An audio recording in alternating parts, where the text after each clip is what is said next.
Catus. Maximus here. This is a quick review of O'Reilly's Power Torque 3/8" low profile head teardrop ratchet.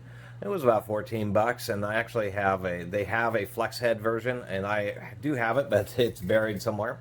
And this kind of caught my eye, and a couple comments here and there have asked them what they thought about the straight handle one, and I think it's not bad.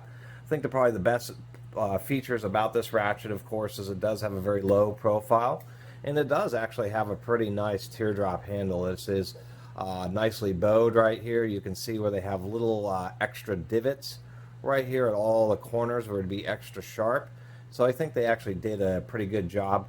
Really easy to operate that reverse lever, and I think the best selling point of this, really, besides being a low profile head, we'll talk about how low profile that is. If we take a measurement here, it's about 845, and if we take like this ratchet, which would just be a standard head height, 127, so it's almost 3/16 of an inch shorter than a normal ratchet. Best selling point, it probably has some of the lowest back drag friction that you can really get. We can see some oil coming out of there, so they did grease and oil it. Probably the biggest drawback is it's not rebuildable. It's either held in by the ratchet pawl itself, or they push it back and snap in the anvil, or there's going to be like a little snap ring right on the inside lip of this that they can press and then snap in the anvil. You can use shim stock to try to get it apart, but it's pretty difficult. So that'd be the worst part about this.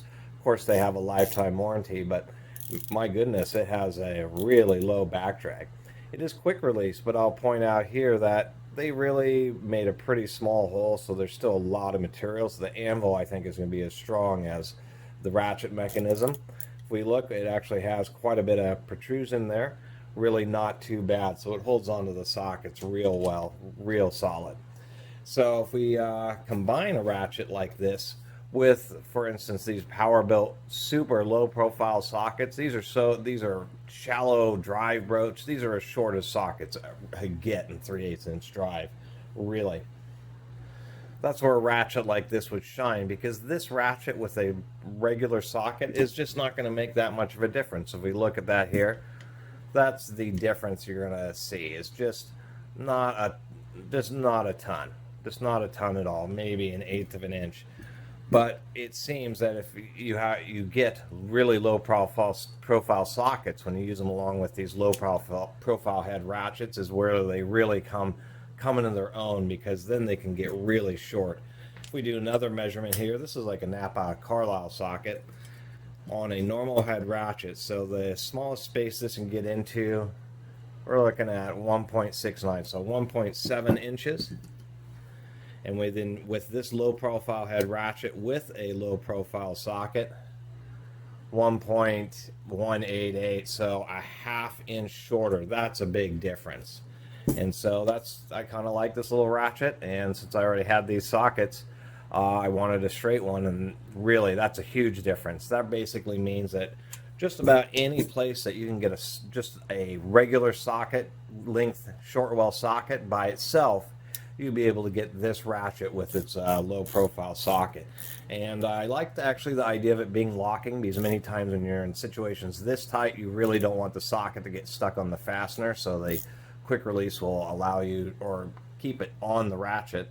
And I see why they do a flat handle, because there may be situations where it's really right up against something, so you're having to work on the side of the handle, and it just helps keep the top of the ratchet just as low profile as possible. So I think the only way you're getting shorter than something like this is, of course, pass-through ratchets, or maybe one of these, semi-offset box wrenches. But that's what you're going to really need. I mean, there are some situations, such as this all-trade breaker bar, which just is a piece of steel with an anvil put through it. This is super low profile. That literally is as low a profile as you can physically get on a 3/8 inch drive. But, of course, it doesn't ratchet, and this one does pretty well. Let's do a little test here. All right, here we are, and it definitely works pretty well. This bolt will get really loose. This is already just finger tight here, and that's really probably the nicest part about this, is it really is such low back drag that you can just put a little bit of pressure on the ratchet, and even if the fastener is totally loose, you'll still be able to run it in and out. Certainly is quiet and obviously smooth running, and it seems to be work just fine. I kind of like these lower profile sockets, just because the ratchet head is so much closer to the fastener. It really seems to lock on, just because where you're driving is almost directly in line, kind of like using a box wrench. So anyway, I think it's kind of a neat little ratchet, and I think it'll work out just fine. They've O'Reilly's has had this for like a few years now. I think like 3 or 4 years, and so if they're going to continue to sell it, then it looks like at least you can get a warranty out of it, and definitely is pretty short, especially with those sockets. I think I got these sockets at O'Reilly's as well, but man, that's a pretty big difference right there, and kind of like the shape, and it's certainly a lot cheaper than the Craftsman teardrop one. The Craftsman tools at Lowe's are really expensive, very surprising. Literally, I was at Lowe's, and I was looking at the steel 1/2-inch drive socket rail. It was $19. I was like, whoa. Anyway, I really appreciate everybody who's been watching and subscribing, and if you haven't subscribed, please do. Until next time, Catus Maximus out.